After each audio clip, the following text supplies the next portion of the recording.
it was difficult. It was this time in my life that I believe that I went rogue.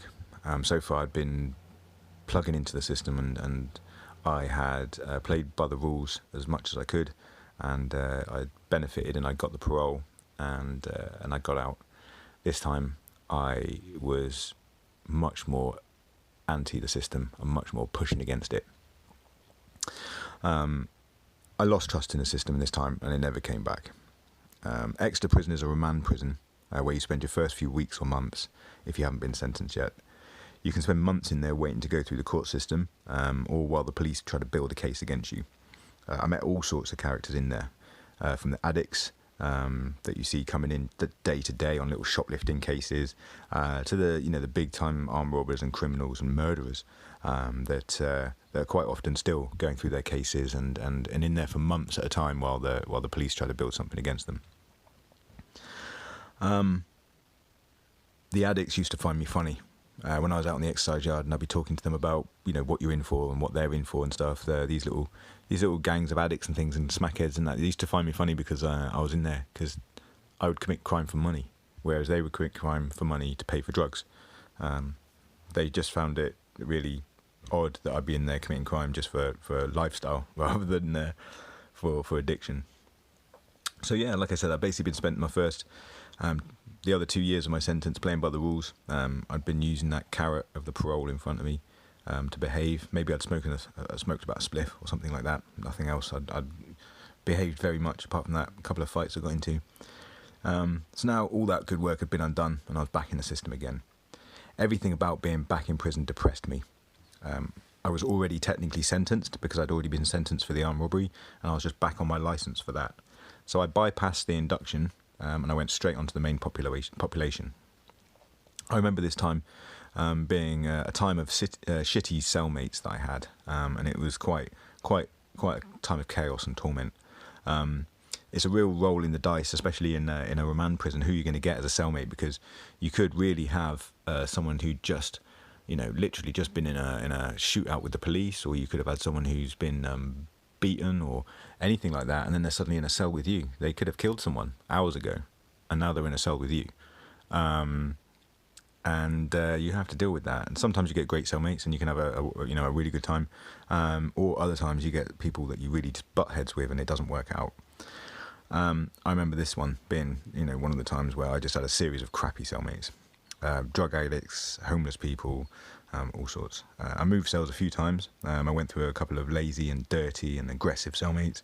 I remember one of them was an Animal Liberation Front guy. He'd in for crimes relating to releasing, animals that were in testing centres and things. And I had another cellmate who kicked me out because I didn't talk enough. He was an absolute mental bloke. And we were just laid there one evening. I think I was just dozing off. And he told me to get on the bell, ring the staff, and say that I wanted to change cells because I wasn't talking enough, and he wanted a different cellmate. So, sometimes you have lunatics that just, aren't mentally stable, and you don't want to be spending the night with them.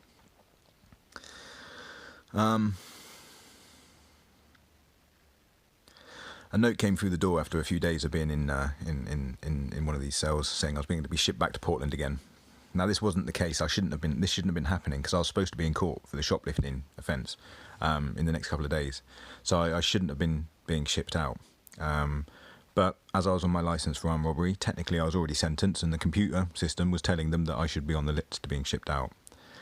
I protested this, but while you're in prison, you tend to have that kind of mentality, and the staff have that mentality where they just don't listen to you. The system is right, you're wrong, and just deal with it. And if it is wrong, then they'll put you in a taxi straight back and you'll go to court. But yeah, so I ended up back in Portland again when I should have been going to court, so I missed my court date. It hadn't been long since I'd left Portland, but it was long enough for some of my friends to have been moved or left prison. So I wasn't. I was on a wing full of unfamiliar people. I spent every day trying to get a message out to my solicitors in the court saying that I'd been moved in error. But when you're in prison, it can be sometimes days between opportunities, because I can only use the phone in the evenings every day. But during the day, it's sometimes quite difficult because they switch the phones off during the day, so you can't just come out of your cell and use them. So it was very difficult to get a message out to someone to tell them where I was. When I did finally get a message out to my solicitor and the probation officer, I found that there'd been a warrant out for my arrest because I hadn't turned up to court. Obviously, I was in prison at the time, so this is how well the system works when it's against you. I eventually got back to Exeter, but it wasn't much better. I was still on their system as sentenced, so after a few days of being there, another slip came under the door saying I was due to be shipped out again. I spoke to the staff and got it stopped, but when the court date came around, they didn't come and pick me up. Normally, if you were being collected from your cell to go to court, they'd come around 6 a.m, come and knock on the door. You'd go down there with all your stuff. You have to take all of your stuff when you go to court, just in case you do get released. Normally, sometimes when you come back to prison, you can find your cell's been given away to another person, because again, it's just a holding cell a holding prison while they send you off to a prison where you do the rest of your sentence. So yeah, when they let us out in the normal for morning breakfast, I went and told the staff that I should have been taken to court. And again, you just met with this normal brick wall of not caring and nonchalance. And they said basically, well, if the courts want you, they'll come and get you. And within half an hour, they'll come and knocking on my door saying, yes, actually, the courts want you, and we should have taken you. Excuse me.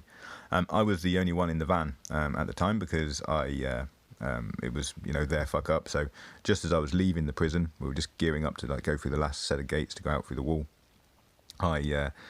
The staff, one of the members of staff came up to the lorry and stopped the van and said that their courts had been in touch again, and one of the witnesses, the security guard, had not turned up to court, and they couldn't get hold of him.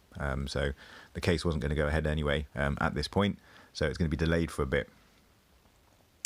So there was no sort of second court date for the moment while they were trying to get hold of the security guard. So when I went back into the prison, with there being no court date to put into the system, the computer system felt like I have to be shipped out. So within a couple of days, there was a letter coming under the door saying I'd be informed I'm being moved to Guys Marsh. Guys Marsh is a prison I'd never been to before. I think it's in Dorset.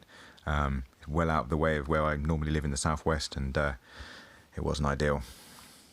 So inevitably, I was popped back on another van and sent out to Guys Marsh. It was a hot day. The van drove very fast because it wasn't just going to Guys Marsh, it was going to 2 other prisons in the morning. The prison ship that used to be down at Weymouth, and then Portland prison again. We were going to a little drive by and I was going to see that. Because the bus was driving so fast and it was hot, I ended up getting motion sickness and throwing up in the little sweat box, as they call it. Ended up getting some sick on my clothes. Guys Marsh was a new prison. It was a newer prison than the Victorian ones that I'd been in previously. And because of its geographical location, it had more prisoners from Bristol in than I'd normally been around. Normally the people I've been around have either been from the southwest or from London. So yeah, I wasn't used to being around a bunch of people primarily from Bristol. And again, I didn't know many people in the prison. Wasn't a familiar surroundings for me. They put me in a cell with a schizophrenic. He was about 6'6" and quite a big bloke, but he would hear voices in his head telling him to cut his eyes out. Even though it was a really difficult time, I was becoming hardened by this. Obviously, all the staff I was talking to were just fucking ignoring me, and now inmates around me. I was back amongst hundreds of people I didn't know, and essentially, I was starting to get worn down as a human being. When you're not being listened to and everything is just stripped away from you and you don't have a voice and everything around you is hostile, then you suddenly just start becoming this feral dog who barks and snaps and has no fear or care or love. And that's what I was starting to become. I was becoming broken. I was caring less and less after being fucked around by the system and the system I'd put all my trust in before. I knew I shouldn't be in prison, but you tried voicing that amongst all these scumbags. You tried being the one saying I shouldn't be here. You get laughed at best, and ignored at worst. I was being more belligerent with the staff and not complying. I wasn't wanting to dance for these monkeys anymore, and it was liberating, not playing by their rules, pissing them off, just pushing my luck as much as I could, knowing that within days I would get a phone call or something would happen with this case and I would be just let out. My request to be moved out of the double cell with the schizophrenic were being ignored, as I was constantly at the bottom of the list being moved to a single cell. So obviously the more I was being a prick to them, the more I wasn't getting anything back from the staff. This was a knife in the wound for all this whole mess. But the court case against me was looking 100% better. It was really looking likely now that the case would be dropped against me, and it would be a matter of days before I was going to be released. I didn't do any educational workshops that the prison asked me to do. I just sat in my cell and rotted. I watched telly, listened to music, didn't care. I just ate and did nothing that they asked me to. The weeks went by and nothing happened. I chased the probation board for the reactivation of my licence.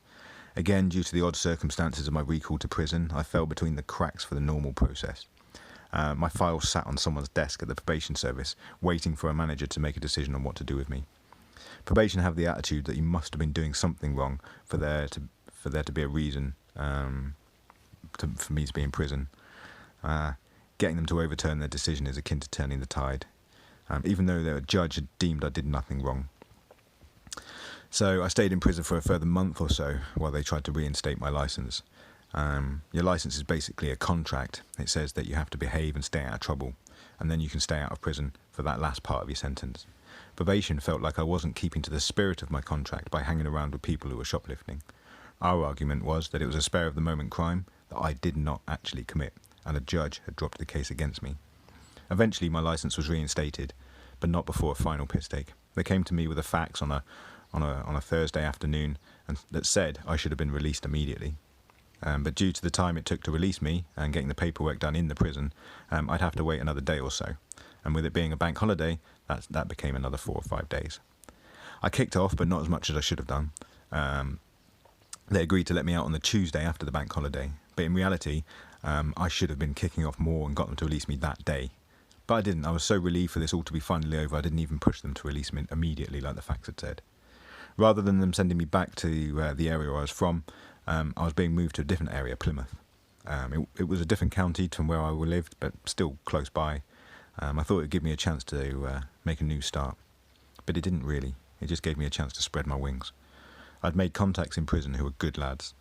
And what I mean by say they're good lads is they were holding down jobs in the day, but they sold lots and lots of drugs at the weekend. 2 brothers that I'd met from Wales were about to change everything for me.